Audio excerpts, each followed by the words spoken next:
नमस्कार जय जगन्नाथ सांग मैंने स्मिता किचन ओडिया को आपण मानक समस्त अनेक अनेक स्वागत। आपण मैंने बरा विभिन्न प्रकार खाई चाउल बरा हो बिरीर बरा हो आपण मैंने प्रस्तुत करी खाई एबे तो जानी आपण मैंने बिरीर बहुत दाम अच्छी। आपण मैंने जदि अल्प किछि सामग्री माने घरे थिबा किछि सामग्री रे बरा प्रस्तुत करी खाइबा को इच्छा करंती ताहाले निश्चय आपण मैंने ए रेसिपीटी ट्राई करिवे। एटा चूड़ा रे मु बरा प्रस्तुत करी आशा करुच्ची रेसिपीटी भल लगे। जदि भल लगे मो चैनल को लाइक करेंगे सांग सहित निश्चय शेयर करेंगे। आउ जदि मो चैनल रे नुआ अच्छे ताले प्लीज मो चैनल को सब्सक्राइब करने को भूलिबेनी। आउ एमिति जदि नुआ नुआ वीडियो नोटिफिकेशन चाहूँगी ताले बेल आइकन को प्रेस करने को मध्य भूलिबेनी। एबे चलतु देखिबा आजिर चूड़ार बरार रेसिपीटी। चूड़ार बरा प्रस्तुत करने मुझे 200 ग्राम कंचा चूड़ार व्यवहार करेछि। आपण माने चूड़ाटा निहाती मापिकी नेबे।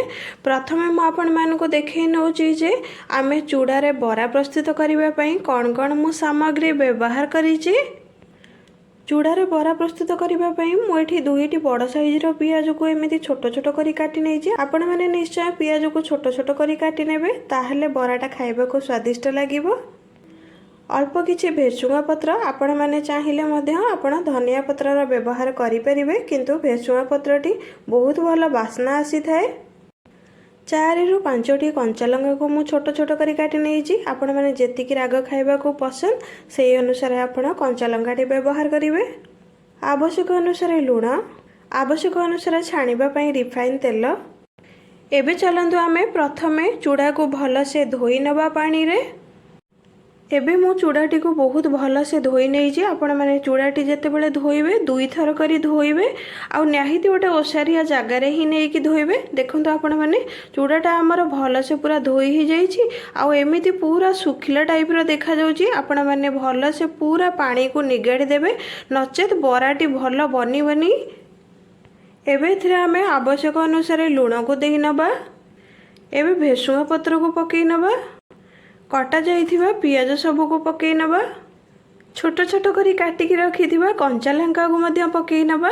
एको सबू को आमे पकईला परे पूरा भल से आपण हाथ साहाय्य रे ए सबू को जेमती मिसेई हे जिवो चूड़ा रे सेमिति भल से एमिति चकड़ी चकड़ी आपण माने मिसेई नेबे।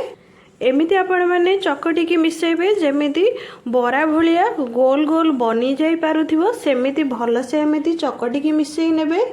बिल्कुल आपण माने एथरे पानी रो व्यवहार करिवेनी। एबे आपण माने देखंतु मो चूड़ा को पूरा भल से चकटी की मिसेई नहीं जी। देखंतु आपण माने एमिति आपण माने हाथ रे एमिति गोल शेप रो प्रस्तुत करिवे आराम से चूड़ाटी एमिति शेप रो बनी जिवो। एबे चलंतु आमे बरा प्रस्तुत करिवा। प्रथमे एमती बरा प्रस्तुत कला बेले हाथ रे टिके पानी हाथ हो जिवे। आपण को जो शेप रो बरा दरकार छोट हो कि बड़ हो आपण सेही अनुसार चूड़ाटी व्यवहार करिवे। देखंतु आपण माने मते छोट शेप रो प्रस्तुत करिवार अछि से अनुसार मु एतिकी ही नेइची चूड़ा। एको प्रथमे आमे 2 हाथ साहाय्य रे गोल गोल करि नबा। एबे याकू हल्का करिके एमिति आपण माने चापी नेबे। आपण माने जदि मझिरे कोणा करबा को चाहंती ताहले एमिति आंगुठी साहाय्य रे कोणा करि नेबे ताहले बरा रे मध्य भल से कोणा हेई परिबो। देखंतु आपण माने बरा रे भल से कोणा हेई परिची। जदि आपण माने प्लेन प्रस्तुत करबा को चाहंती ताहले बिल्कुल भी आंगुठी साहाय्य रे कोणा करिवेनी। एबे हमें सेम प्रोसेस रे बाकी सबु बरा को मध्य प्रस्तुत करि नबा।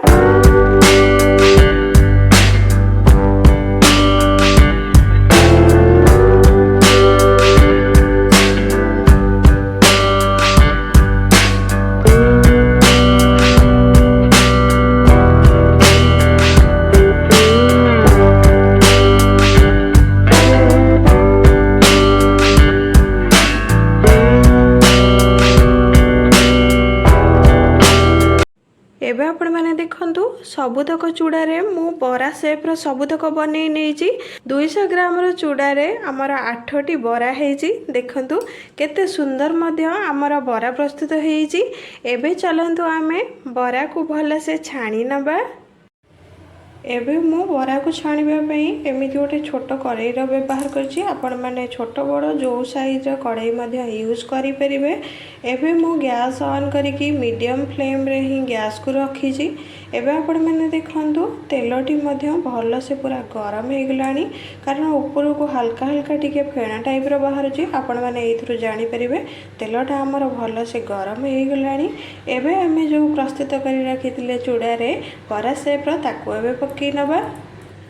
ଛାଣିବା ପାଇଁ ଯେତେବେଳେ ପକାଇବେ ଆପଣମାନେ ବହୁତ ସାରା ପକାଇ ନେବେନି, ନଚେତ୍ ବରାକୁ ବରା ଲାଗିଯିବ, ବିଲକୁଲ ଭଲସେ ଛାଣି ହୋଇପାରିବନି। ଯଦି ଆପଣମାନେ ବଡ଼ କଡ଼େଇ ବ୍ୟବହାର କରୁଛନ୍ତି ତାହେଲେ 3ରୁ 4ଟି ଆପଣମାନେ ନେଇପାରିବେ।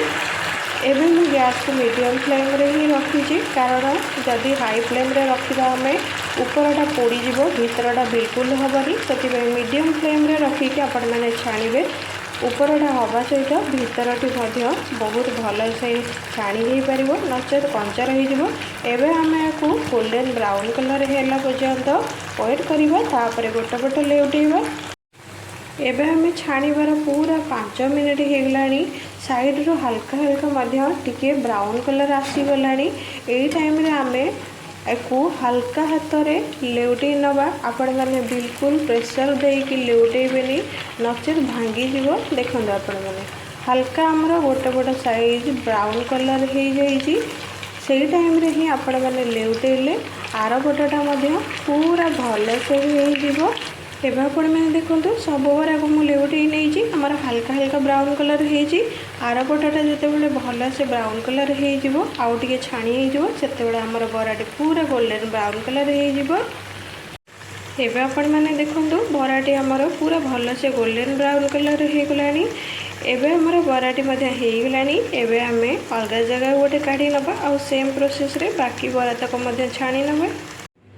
ଏବେ ସବୁତକ ବରାକୁ ମୁଁ ଛାଣି ନେଇଛି। ଏବେ ଚାଲନ୍ତୁ ଆମେ ସର୍ଭ କରି ନେବା।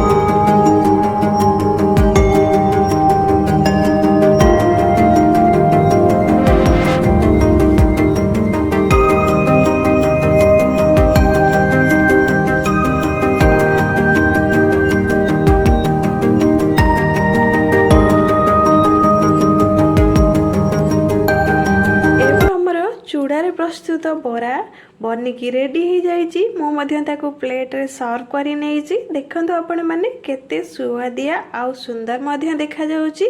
ନିହାତି ଆପଣମାନେ ଏଇ ଶୀତ ଦିନରେ ଟ୍ରାଏ କରିବେ।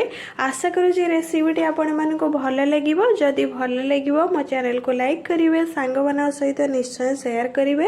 ଆଉ ଯଦି ମୋ ଚ୍ୟାନେଲରେ ନୂଆ ଅଛନ୍ତି ତାହେଲେ ପ୍ଲିଜ୍ ମୋ ଚ୍ୟାନେଲକୁ ସବସ୍କ୍ରାଇବ୍ କରିବାକୁ ଭୁଲିବେନି। ଆଉ ଯଦି ଏମିତି ନୂଆ ନୂଆ ଭିଡ଼ିଓର ନୋଟିଫିକେସନ୍ ଚାହୁଁଛନ୍ତି ତାହେଲେ ବେଲ୍ ଆଇକନ୍କୁ ପ୍ରେସ୍ କରିବାକୁ ମଧ୍ୟ ଭୁଲିବେନି। ଏବେ ରହୁଛି, ଜୟ ଜଗନ୍ନାଥ। ଆସିବି ଆଉ ଗୋଟିଏ ନୂଆ ରେସିପି ନେଇ। ନମସ୍କାର।